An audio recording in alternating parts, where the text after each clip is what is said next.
Je suis entré à la fête de fiançailles de mon frère. La mariée a chuchoté avec un ricanement, la campagnarde puante est là. Elle ne savait pas que je possédais l'hôtel, ni que la famille de la mariée allait la prendre dans la douleur. Dès l'instant où je suis entré dans cette salle de bal, je l'ai entendu le dire. Solange de Villiers, la fiancée parfaite de mon frère, penchée vers ses demoiselles d'honneur, une coupe de champagne à la main manucurée. Son murmure était assez fort pour traverser la pièce, et je sais qu'elle l'avait fait exprès. Oh, génial! La péquenaude qui pue est arrivée. Ses amis ont ricané comme une meute de hyènes vêtues de robes de créateur.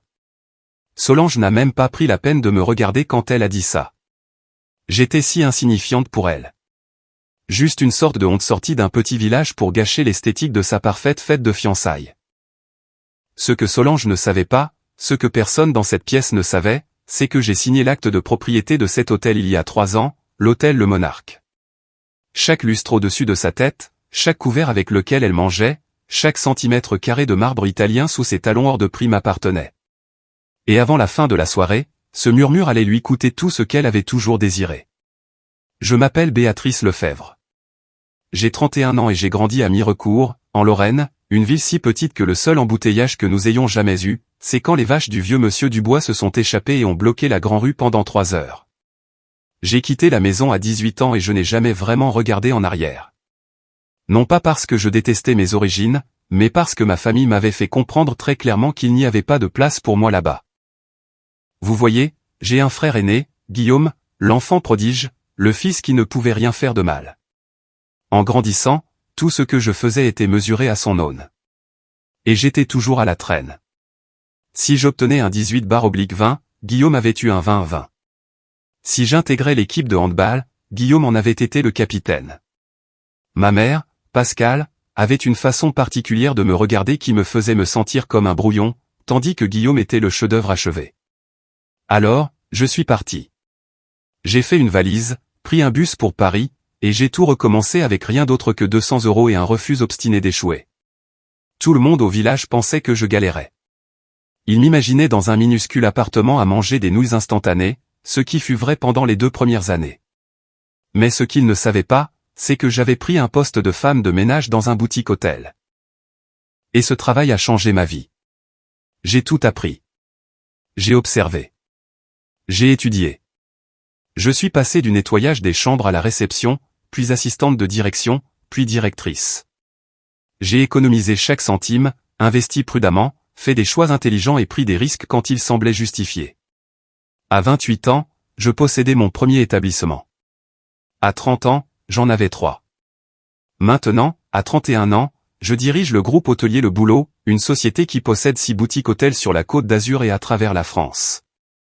Le Monarque est mon fleuron, ma fierté. Mais voilà le truc quand on construit quelque chose à partir de rien. On apprend à rester discret. On apprend que les gens vous sous-estiment, et parfois, c'est l'arme la plus puissante que l'on ait.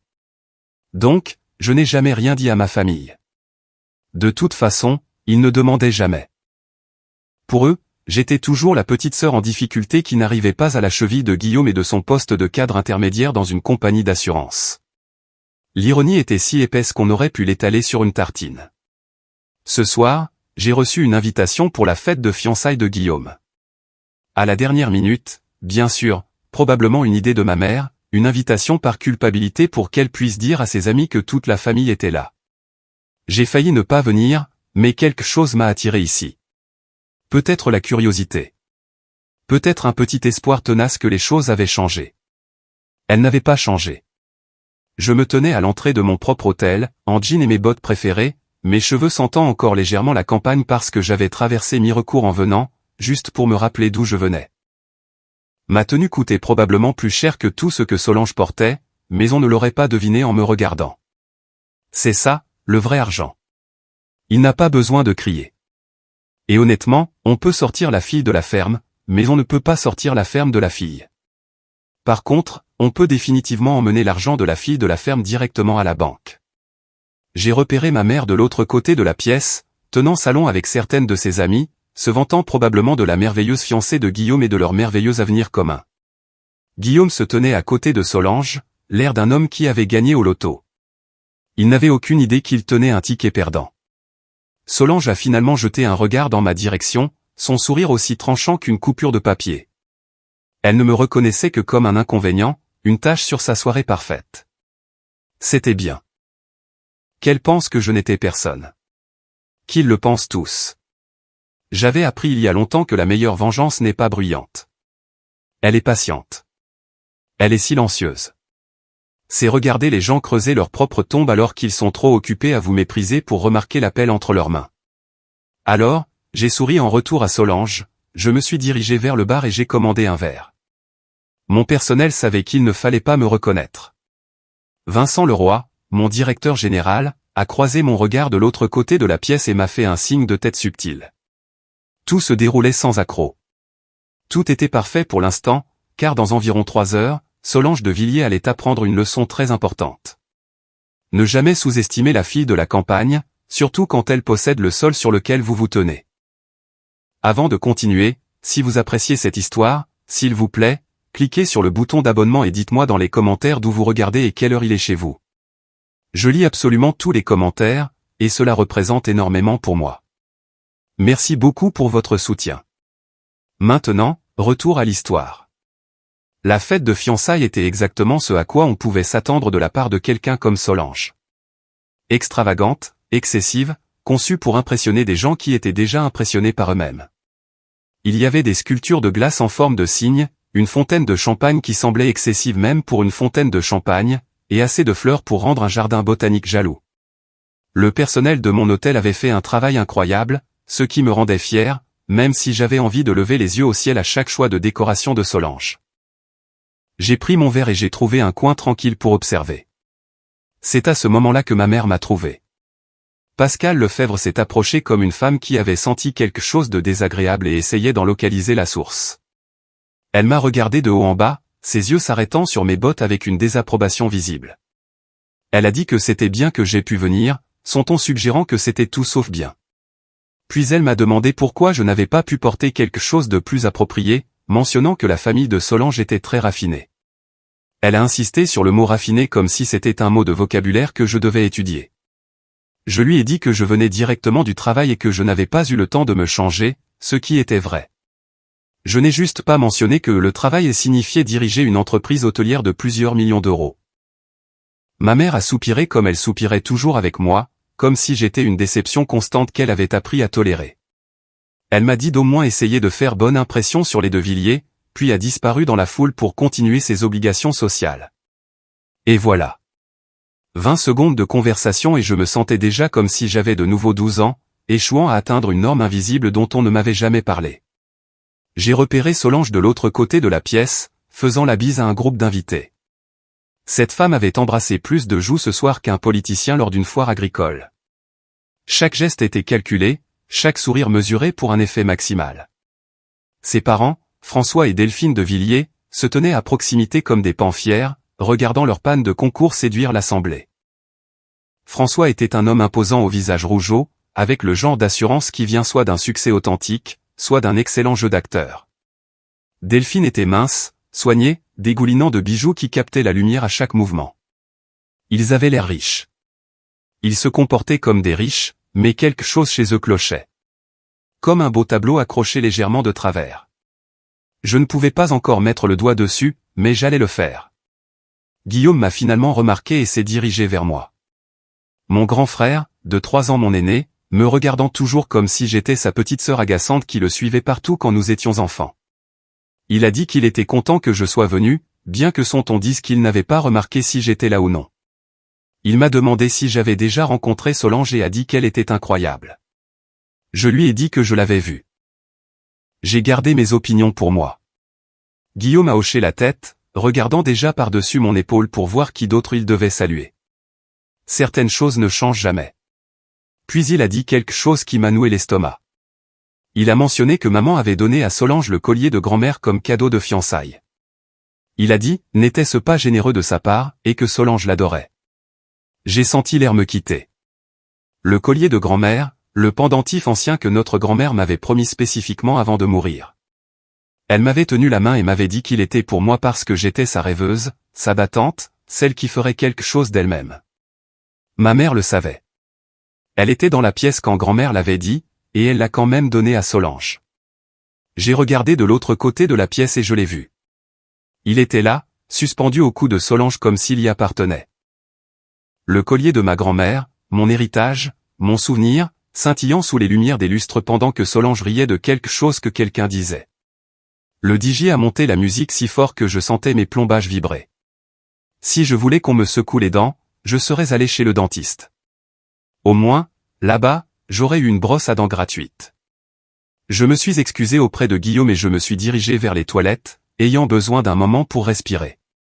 C'est là que j'ai croisé François de Villiers dans le couloir, son téléphone collé à l'oreille, le visage crispé par le stress. Il ne m'a pas vu. Il était trop concentré sur sa conversation. Je l'ai entendu dire qu'ils avaient besoin que ce mariage ait lieu. Que la famille Lefebvre avait assez d'argent pour couvrir leur situation. Il a fait une pause, écoutant son interlocuteur. Puis il a dit qu'il devait juste tenir jusqu'à la cérémonie. Et qu'après ça, tout s'arrangerait. Il a raccroché et est retourné vers la fête. Son sourire de vendeur se remettant en place comme un masque. Je suis resté figé dans ce couloir, le collier de ma grand-mère oublié pour le moment, remplacé par quelque chose de bien plus urgent. La famille Lefebvre avait de l'argent. Quel argent? Mes parents avaient une belle maison, certes, mais je savais pertinemment qu'il y avait une deuxième hypothèque dessus parce que je la remboursais secrètement depuis 4 ans. Guillaume avait un travail décent. Rien de spectaculaire. Il n'y avait pas de fortune familiale. Alors pourquoi François de Villiers pensait-il qu'il y en avait une? Et plus important encore, quelle était exactement leur situation qui nécessitait d'être couverte? J'ai passé l'heure suivante à observer les de Villiers comme un faucon observe une souris des champs. Chaque sourire, chaque poignée de main, chaque rire parfaitement synchronisé. Maintenant que je savais que quelque chose n'allait pas, je pouvais voir les fissures dans leur performance. François n'arrêtait pas de vérifier son téléphone, sa mâchoire se crispant à chaque message qu'il lisait. Les bijoux de Delphine étaient impressionnants, mais j'ai remarqué qu'elle les touchait nerveusement, comme si elle avait peur qu'ils ne disparaissent.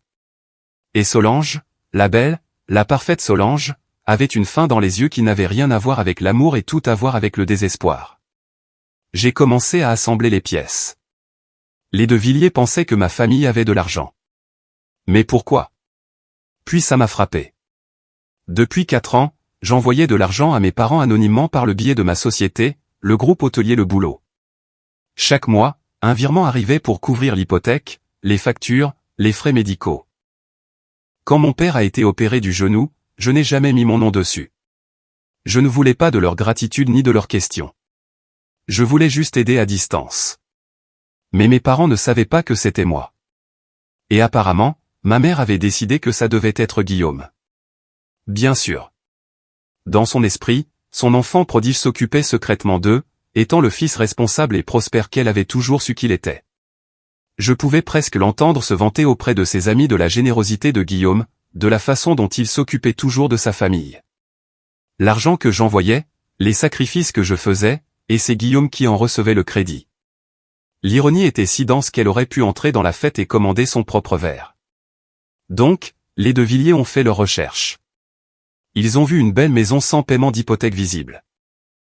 Ils ont entendu Pascal se vanter des investissements de son fils. Ils ont vu une famille qui semblait avoir une richesse cachée. Et ils ont ciblé Guillaume comme des requins sentant le sang dans l'eau. Mais il y a un problème avec leur plan. L'argent n'était pas celui de Guillaume. Il n'y avait pas de fortune familiale. Les de Villiers poursuivaient un mirage. Et quand ils découvriraient la vérité, ma famille se retrouverait avec rien d'autre que les décombres, à moins que quelqu'un n'arrête ça.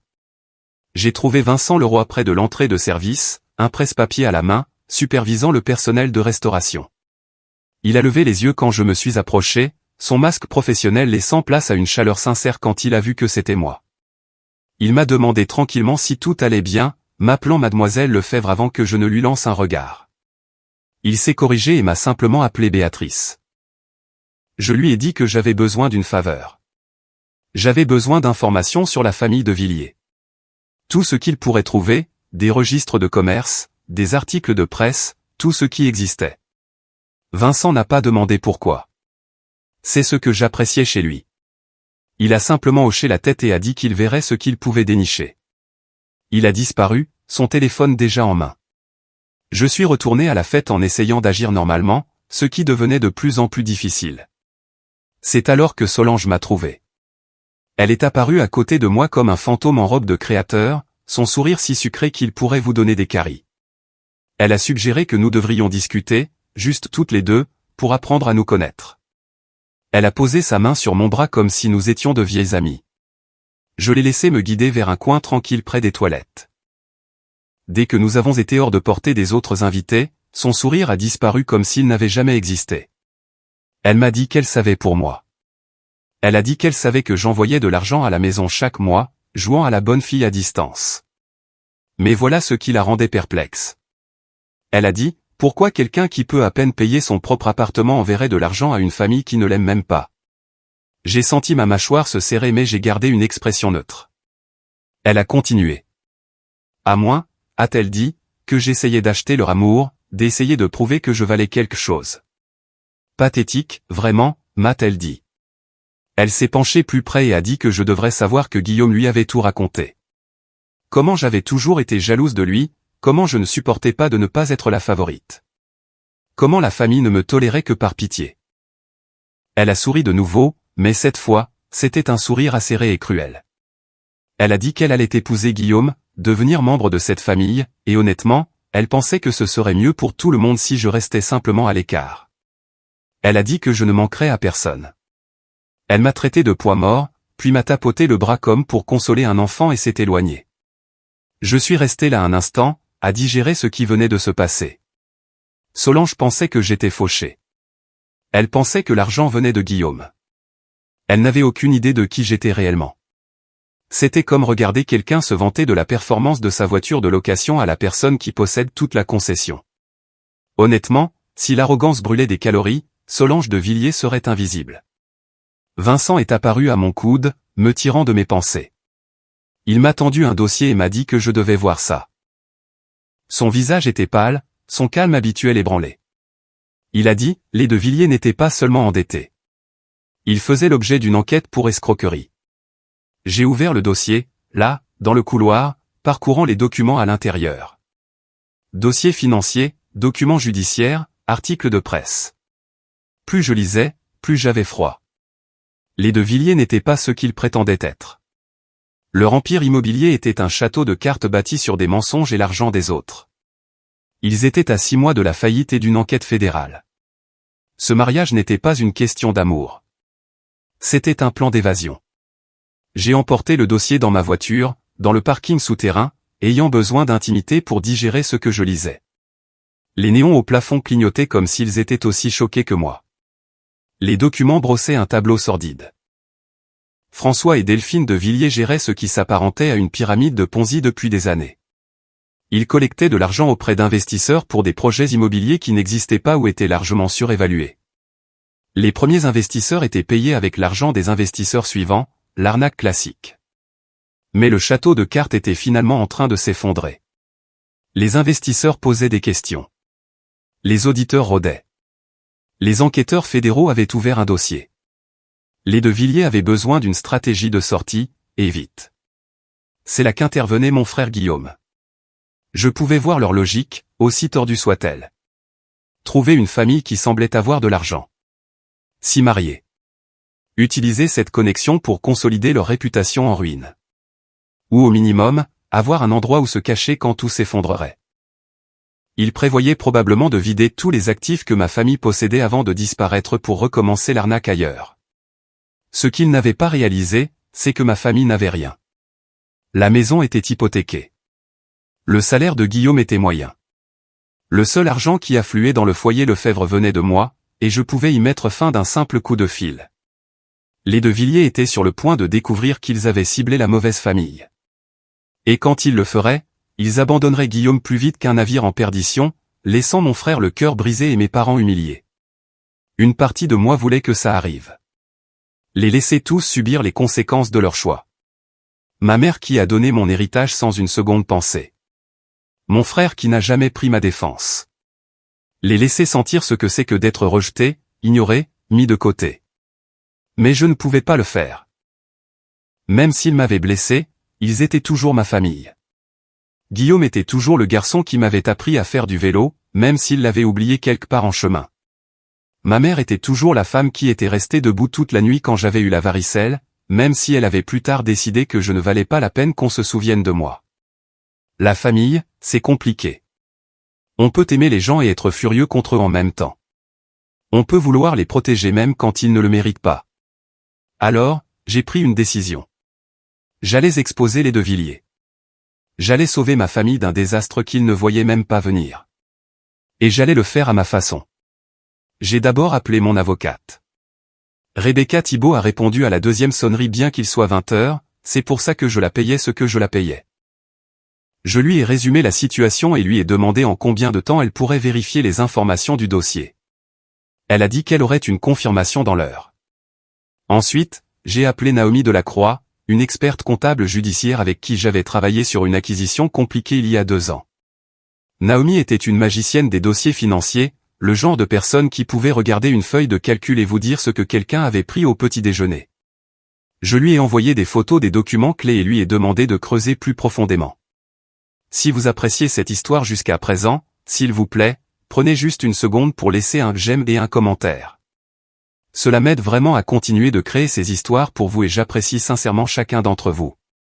Merci du fond du cœur. Maintenant, retournons à Béatrice. Naomi a rappelé 40 minutes plus tard. Sa voix était tendue par l'excitation de quelqu'un qui avait trouvé quelque chose d'énorme. Elle m'a dit que j'avais raison. Il gérait une pyramide de Ponzi, un cas d'école. Mais voici la partie intéressante. Elle a dit qu'elle avait cherché le nom de Villiers dans d'autres régions et avait trouvé quelque chose à Aix-en-Provence, il y a 3 ans. Même schéma, même arnaque, nom différent. Elle a dit que le vrai nom de la fiancée n'était pas Solange. Elle m'a demandé si j'étais prête pour ça. Je lui ai dit que j'étais prête. Naomi m'a dit que le vrai nom de la fiancée était Sandra Williams. Elle a dit que les parents n'étaient même pas ses vrais parents. C'étaient des partenaires dans une arnaque de longue date. Et ils faisaient ça depuis au moins une décennie. Différentes identités, différentes cibles, même jeu. J'étais assise dans ma voiture, le dossier sur mes genoux, et j'ai commencé à rire. Je ne pouvais pas m'en empêcher. Ces gens avaient plus d'identité qu'une actrice hollywoodienne n'a d'ex-mari. Sandra, Solange, prévoyant probablement d'être Stéphanie l'année prochaine. Mon téléphone a vibré avec un SMS de Guillaume. Je l'ai regardé un long moment avant de l'ouvrir. Il voulait savoir si on pouvait parler. Il a dit que quelque chose clochait avec Solange. J'ai regardé l'heure. 20h55, 5 minutes avant que François de Villiers ne soit censé porter son grand toast de bienvenue à la famille. Trop peu, trop tard, grand frère. Tu aurais dû faire confiance à ce sentiment il y a 1 heure. Tu aurais dû me faire confiance il y a des années. Mais mieux vaut tard que jamais. Au moins, il commençait à voir à travers le masque. Je suis sorti de la voiture et je suis retourné vers l'hôtel. L'air nocturne parisien était doux. Et quelque part à l'intérieur, une arnaqueuse en robe blanche était sur le point de passer la pire soirée de sa vie. Il était temps de gâcher une fête de fiançailles. Je suis rentré dans l'hôtel Le Monarque avec une énergie différente de celle que j'avais en partant. Avant, j'étais la sœur invisible, la fille de la campagne que tout le monde méprisait. Maintenant, j'étais une femme avec un plan. Vincent m'a retrouvé près de l'entrée de service. Son expression était un mélange d'inquiétude et de curiosité. Il a dit qu'il avait observé les De Villiers toute la soirée et que quelque chose n'allait définitivement pas avec eux. Il a mentionné que François avait passé 4 appels téléphoniques dans la dernière heure, chacun le laissant plus agité que le précédent. J'ai dit à Vincent que j'avais besoin que le système audiovisuel soit prêt. J'ai dit que pendant le toast de François à 21h, nous allions offrir aux invités une présentation qu'ils n'oublieraient jamais. Vincent n'a même pas scié. Il a demandé de quel genre de présentation nous parlions. Je lui ai tendu une clé USB. Dessus se trouvaient des copies numérisées des documents les plus accablants du dossier, plus tout ce que Naomi m'avait envoyé. Des archives judiciaires d'Aix-en-Provence, des états financiers montrant l'escroquerie, des photos de Solange d'il y a 3 ans sous son vrai nom, Sandra Williams, une traînée de mensonges s'étendant sur une décennie. Je lui ai dit que lorsque François commencerait son toast, je voulais que tout soit sur les écrans. Chaque document, chaque photo, chaque preuve. Vincent a pris la clé avec un léger sourire. Il a dit qu'il avait toujours su que travailler pour moi serait intéressant, mais que là, c'était autre chose. Puis il a disparu vers la régie. Mon téléphone a vibré. Rebecca, mon avocate, confirmant tout ce que Naomi avait trouvé. Les de Villiers étaient bien sous le coup d'une enquête fédérale. Plus important encore, elle avait passé un appel à l'enquêtrice principale, une femme nommée agent Carla Reynaud, qui essayait de localiser les de Villiers depuis des mois. Ils n'arrêtaient pas de déménager, de changer de nom, gardant une longueur d'avance, jusqu'à ce soir. Rebecca m'a dit que l'agent Reynaud était déjà en route avec son équipe. Il serait à l'extérieur de l'hôtel à 21h15, prêt à intervenir une fois les preuves rendues publiques. Tout se mettait en place. Le piège était tendu. Maintenant, je n'avais plus qu'à attendre. J'ai trouvé une place près du fond de la salle de bal d'où je pouvais tout voir sans être remarqué. Solange faisait à nouveau le tour de la pièce. Ce faux sourire plaqué sur son visage comme s'il y était peint. Guillaume se tenait à ses côtés, jouant le fiancé ébloui, complètement inconscient que tout son avenir était sur le point d'imploser. Ma mère était près de l'avant, discutant avec Delphine de Villiers comme si elles étaient de vieilles amies. Deux femmes qui n'avaient rien en commun, sauf leur capacité à me faire me sentir sans valeur. Bientôt, l'une d'elles réaliserait qu'elle avait été dupée. L'autre réaliserait qu'elle avait repoussé la mauvaise fille. J'ai regardé ma montre. 20h52, mon téléphone a de nouveau vibré. Cette fois, c'était un SMS de Guillaume. Il me demandait où j'étais et disait qu'il avait vraiment besoin de me parler. Il a dit que quelque chose à propos des de Villiers le dérangeait. La façon dont François disparaissait sans cesse. La façon dont Solange esquivait chaque question sur son passé. Il a dit qu'il était peut-être paranoïaque. J'ai fixé le message un long moment. Une partie de moi voulait répondre, lui dire de faire confiance à son instinct, de l'avertir de ce qui allait arriver. Mais à quoi cela servirait-il? Il avait eu 34 ans pour me faire confiance, pour m'inclure, pour me traiter comme sa famille. Il avait choisi de ne pas le faire. De plus, si je l'avertissais maintenant, il pourrait avertir Solange, et je ne pouvais pas risquer ça. J'ai tapé une réponse simple. Je lui ai dit que nous parlerions après le toast et d'attendre. 20h56, François de Villiers ajustait sa cravate près de la petite scène où le DJ s'était installé. Il avait l'air de nouveau confiant, son masque de vendeur fermement en place. Il n'avait aucune idée de ce qui allait se passer. J'ai pensé à ce que Solange m'avait dit plus tôt, que j'étais un poids mort, que personne ne me regretterait, que je devrais juste rester à l'écart. Le plus drôle avec les gens qui vous sous-estiment, c'est qu'ils ne vous voient jamais venir. Ils sont si occupés à regarder de haut qu'ils manquent le moment où vous vous élevez. 20h59. François est monté sur scène et a pris le micro. Le DJ a baissé la musique. Les invités se sont tournés vers lui, coupe de champagne à la main, prêts à trinquer aux heureux fiancés. J'ai croisé le regard de Vincent de l'autre côté de la pièce. Il m'a fait un signe de tête presque imperceptible. Les écrans derrière la scène se sont allumés, montrant pour le moment un diaporama de photos de Guillaume et Solange. Le couple heureux au restaurant. Le couple heureux à la plage. Le couple heureux vivant leur heureux mensonge. Plus pour très longtemps. François s'est éclairci la gorge et a commencé à parler. Il a dit « Bonsoir à tous ». Et les a tous remerciés d'être là pour célébrer cette belle union.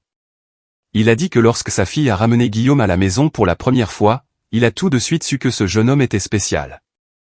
J'ai failli rire. Sa fille. La fille qui n'était pas sa fille. La fille dont il devait probablement se rappeler le vrai nom chaque matin. François a continué à parler de famille, d'héritage, de l'honneur que c'était pour les de Villiers de rejoindre la famille Lefebvre. Il a parlé d'avenir radieux, de petits-enfants et de construire quelque chose de durable ensemble. Chaque mot était un mensonge, et chaque mensonge était sur le point d'être exposé. François a levé son verre. Il a dit, au couple heureux, à l'amour, à la famille, à l'éternité. J'ai sorti mon téléphone et j'ai envoyé un seul mot à Vincent, maintenant. Les écrans ont clignoté. Pendant un instant, tout le monde a probablement pensé à un problème technique. Les photos heureuses de Guillaume et Solange ont disparu, remplacées par quelque chose de complètement différent. Un document à l'aspect officiel, frappé de sceaux judiciaires et de terminologie juridique. Le sourire de François s'est figé sur son visage. Le document était une plainte déposée à Aix-en-Provence, datée de 3 ans, une enquête pour escroquerie. Et là, listé comme personne d'intérêt, se trouvait un nom que personne dans cette pièce n'avait jamais entendu. Sandra Williams. Un murmure a parcouru la foule. Les gens plissaient les yeux vers les écrans, essayant de comprendre ce qu'ils voyaient. François a balbutié au micro, son visage passant du rouge au pâle en quelques secondes. Il a dit, il doit y avoir une erreur technique. Il s'est tourné vers la cabine audiovisuelle et a crié à quelqu'un de réparer ça, mais les écrans ont continué à changer. Un autre document est apparu. Des registres financiers montrant l'argent des investisseurs détournés vers des sociétés écrans. Puis un autre, des articles de presse sur une arnaque immobilière à Phoenix qui avait coûté leurs économies à des dizaines de familles. Puis des photos. Une Sandra Williams plus jeune, une couleur de cheveux différente, les mêmes yeux froids, debout à côté de François et Delphine lors d'un événement caritatif sous des noms complètement différents. Solange se tenait figée au milieu de la piste de danse, sa coupe de champagne tremblant dans sa main. Pour la première fois de la soirée, son masque était complètement tombé. Elle avait l'air terrifiée. Guillaume regardait les écrans, puis Solange, puis de nouveau les écrans. Je pouvais voir son esprit travailler, les pièces s'emboîtant, le doute qu'il avait ressenti toute la soirée prenant soudain un sens horrible. François a essayé de se frayer un chemin vers la sortie, mais 2 de mes agents de sécurité lui ont barré la route. Delphine a attrapé son bras, chuchotant frénétiquement, mais il n'y avait nulle part où aller. C'est à ce moment-là que je me suis avancé. J'ai traversé la foule qui s'écartait pour me diriger vers la scène, le bruit de mes bottes claquant sur le sol en marbre. Tous les yeux de la salle se sont tournés vers moi. La fille de la campagne, l'inconnu, le poids mort. La voix de Vincent est sortie des haut-parleurs, calme et professionnelle. Il a dit, « Mesdames et messieurs, j'aimerais vous présenter la propriétaire de l'hôtel Le Monarque et PDG du groupe hôtelier Le Boulot. » Il a dit, « Veuillez accueillir mademoiselle Béatrice Lefebvre. » Le silence qui a suivi était assourdissant. Le visage de ma mère est devenu blanc. La mâchoire de Guillaume est littéralement tombée. Même Solange, au milieu de sa panique, avait l'air véritablement choquée. J'ai pris le micro de la main molle de François. J'ai dit, « Bonsoir à tous.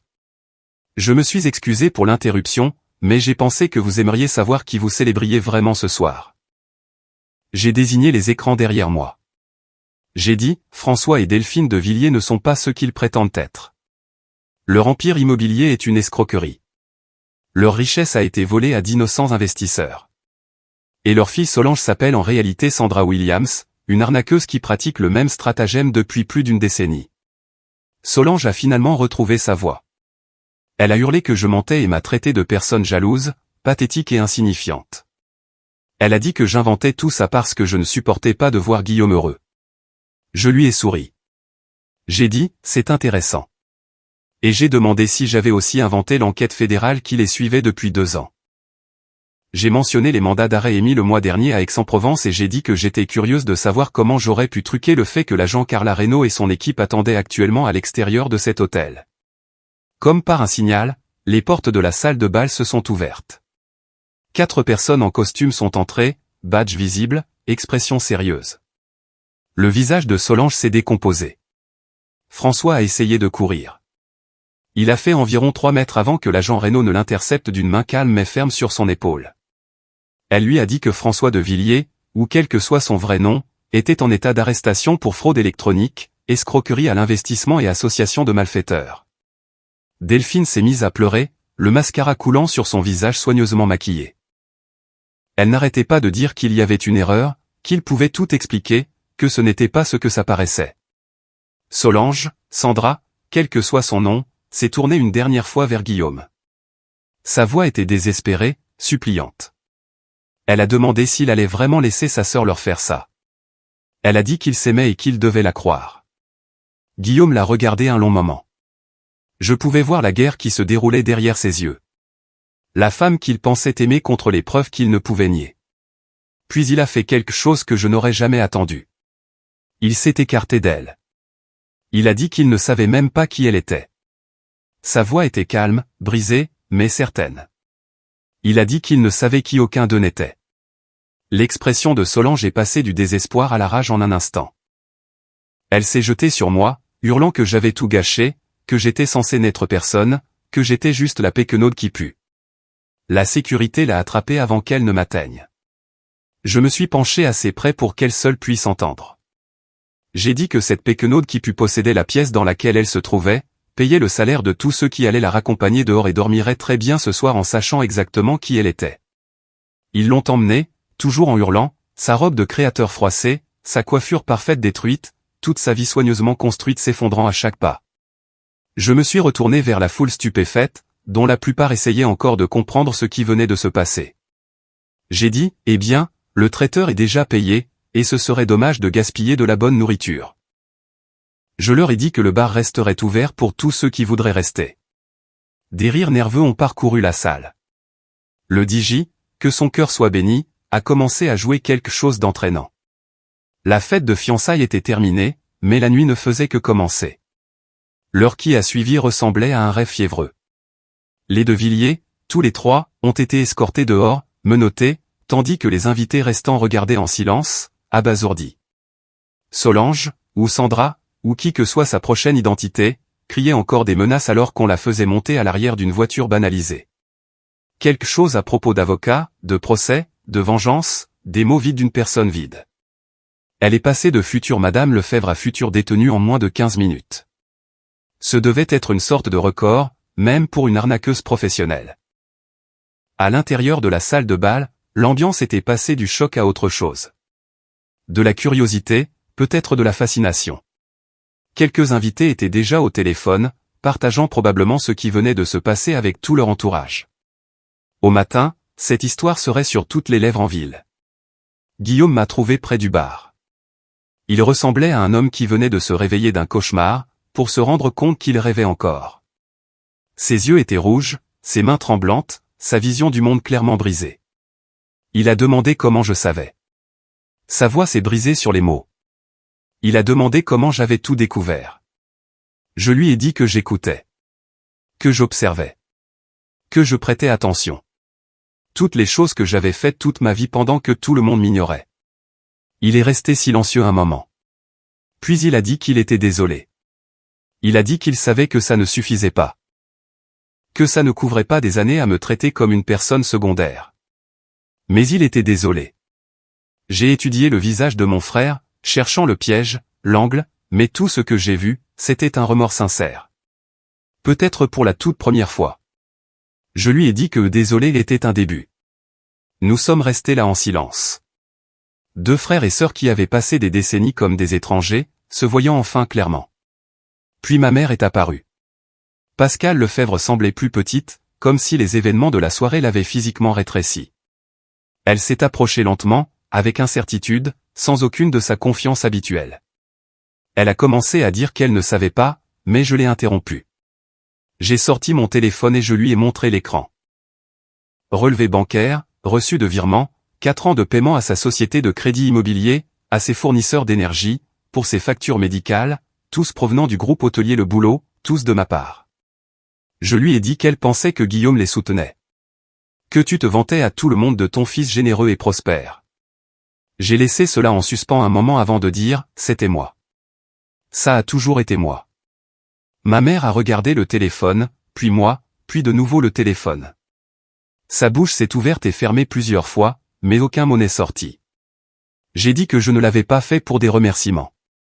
Je l'avais fait parce qu'ils étaient ma famille, même quand ils me faisaient sentir que je n'étais pas des leurs. Mais je pensais qu'elle devait connaître la vérité sur qui était réellement là pour elle. Les yeux de Pascal se sont remplis de larmes. Pas les larmes dramatiques et théâtrales que je lui avais vu utiliser lors d'événements familiaux. Des vraies, celles qui viennent de très profond. Elle a murmuré mon nom, Béatrice, comme si elle le disait pour la première fois. Avant que je puisse répondre, il y a eu une agitation près de la piste de danse. Je me suis retourné pour voir le collier de la grand-mère de Solange, le collier de ma grand-mère, gisant sur le sol où Solange l'avait jeté pendant sa crise. Guillaume s'est approché et l'a ramassé avec précaution, comme s'il pouvait se briser. Il l'a regardé un long moment, puis est revenu vers moi. Il a dit, « Celui-ci a toujours été censé être à toi. » Sa voix était chargée d'émotion. Il a dit qu'il ne savait pas que maman l'avait donné et qu'il était désolé. Il a placé le collier dans ma main. Son poids me semblait juste, comme si quelque chose qui avait manqué pendant des années était enfin revenu à sa place. Ma mère a observé l'échange, des larmes coulant sur son visage. Elle a dit qu'elle s'était tellement trompée sur tout. Je n'étais pas en désaccord avec elle, mais je n'en ai pas rajouté non plus. Il y aurait du temps pour des conversations difficiles plus tard. Pour l'instant, j'étais juste fatigué. Un invité s'est approché et a demandé si la fête continuait, l'air confus mais plein d'espoir. J'ai regardé autour de moi. Les sculptures de glace fondaient. La fontaine de champagne coulait toujours. La moitié des invités étaient partis, mais l'autre moitié semblait déterminée à rentabiliser l'open bar. J'ai haussé les épaules et fait signe au DJ de continuer à jouer. Autant en profiter. La nuit avait déjà été assez étrange. Qu'est-ce qu'un peu de danse allait changer? 3 semaines plus tard, j'étais assise dans mon bureau à l'hôtel Le Monarque, regardant la ligne d'horizon de la ville. Le soleil du matin entrait à flot par les fenêtres, et pour la première fois depuis des années, je me sentais en paix. Les De Villiers étaient finis. Les procureurs fédéraux avaient assez de preuves pour les inculper de multiples chefs d'accusation d'escroquerie, de blanchiment d'argent et d'association de malfaiteurs. Sandra Williams, la femme qui m'avait traité de péquenaude qui pue, était en détention provisoire, en attente de son procès. Sa caution avait été fixée si haut que même ses faux parents riches ne pouvaient pas se la permettre. Il s'avère que lorsqu'on passe des décennies à voler les gens, on n'a pas beaucoup d'amis prêts à aider quand les choses tournent mal. L'histoire a fait les gros titres locaux pendant environ une semaine. Une magnate de l'hôtellerie démasque des escrocs lors des fiançailles familiales. Un titre m'a même appelé la péquenaude qui pue qui possédait la salle. Je l'ai fait encadrer. Il est accroché dans mon bureau maintenant, juste là où je peux le voir chaque matin. Guillaume est venu me rendre visite à l'hôtel hier. C'était la première fois qu'il voyait mon bureau, mon personnel, la vie que j'avais construite sans l'aide de personne. Il a fait le tour, touchant les choses comme s'il ne pouvait pas tout à fait croire qu'elles étaient réelles. Il a dit qu'il avait passé des années à penser qu'il savait qui j'étais. Il a dit qu'il s'était trompé sur tout. Je lui ai dit que nous avions tous les deux beaucoup d'années à rattraper. J'ai dit, peut-être qu'on devrait commencer maintenant. Nous sommes allés déjeuner, un vrai déjeuner, pas une obligation familiale où l'on fait la conversation en évitant tout sujet significatif. Nous avons vraiment parlé de notre enfance, de nos parents, de toutes les choses que nous ne nous étions jamais dites. Ce n'était pas parfait, et ce n'était pas facile, mais c'était honnête. C'était plus que ce que nous n'avions jamais eu auparavant. Ma mère a commencé une thérapie la semaine dernière. Elle a appelé pour me le dire, sa voix petite et incertaine, si différente de la femme qui me faisait me sentir comme une déception constante. Elle a dit qu'elle voulait comprendre pourquoi elle m'avait traité comme elle l'avait fait. Elle a dit qu'elle voulait être meilleure. Je lui ai dit que j'appréciais ça. J'ai dit que nous pouvions y aller doucement, et c'est ce que nous ferions. Reconstruire la confiance prend du temps. Mais au moins, nous construisions enfin quelque chose au lieu de le regarder s'effondrer. Ce matin, j'organisais un petit déjeuner d'affaires dans le restaurant de l'hôtel. Des investisseurs, des partenaires, des gens qui voulaient discuter des opportunités d'expansion. Des choses normales pour une journée normale. Une jeune femme est entrée, l'air nerveux. Elle portait des vêtements simples, ses cheveux attachés en une queue de cheval pratique, ses yeux grands ouverts alors qu'elle découvrait le décor élégant, clairement pas dans son élément. Un de mes investisseurs, un homme nommé Gérard, qui avait trop d'argent et pas assez de manières, a fait un commentaire assez fort pour que tout le monde l'entende. Il a demandé qui l'avait laissé entrer et a dit que c'était un événement privé. Je me suis levé de table. Je me suis approché de la jeune femme et je lui ai tendu la main. J'ai dit son nom chaleureusement, l'appelant Nicole, et j'ai dit que j'étais si heureuse qu'elle ait pu venir. J'ai dit, tout le monde, je veux que vous rencontriez Nicole Petit, la lauréate de cette année de la bourse du groupe hôtelier Le Boulot. Je leur ai dit qu'elle avait grandi dans une petite ville de l'Auvergne, qu'elle avait cumulé 2 emplois pour financer son BTS, et qu'elle était sur le point de commencer le programme de gestion hôtelière de Vatel à l'automne. Le silence s'est fait dans la pièce. Gérard a soudain trouvé son café très intéressant. J'ai conduit Nicole à une place à ma table, la même table que les investisseurs, la même table que les gens qui se croyaient meilleurs qu'elle à cause de leur argent et de leurs relations. Elle m'a murmuré un merci, l'air dépassé. Je lui ai dit de ne pas me remercier tout de suite. J'ai dit que le vrai travail ne faisait que commencer. Mais je lui ai dit que si jamais elle se sentait à sa place nulle part, de se souvenir que les gens qui construisent les plus belles choses commencent généralement avec rien d'autre que de l'obstination et des rêves. Elle a souri à ça. Après le petit déjeuner, je me tenais dans le hall de mon hôtel, regardant les clients aller et venir. Hommes d'affaires, touristes, familles, tous marchant sur des sols que je possédais, dormant dans des lits que j'avais payés, complètement inconscient de la femme qui avait rendu tout cela possible. Et c'était bien comme ça. Je n'avais pas besoin qu'ils le sachent. Les gens essaieront toujours de vous faire sentir petit pour vos origines. Laissez-les faire. Pendant qu'ils sont occupés à vous mépriser, ils ne vous verront pas vous élever. J'ai appris cette leçon il y a longtemps, dans une petite ville où je n'étais jamais assez bien, jamais assez jolie, jamais assez quoi que ce soit. Je l'ai portée avec moi à travers des années de lutte et de doute et de gens me disant que je n'arriverais jamais à rien. Et maintenant, me voilà, debout dans mon hôtel, entouré de tout ce que j'ai construit. La Péquenaude qui pue. Elle sentait le succès arriver à des kilomètres.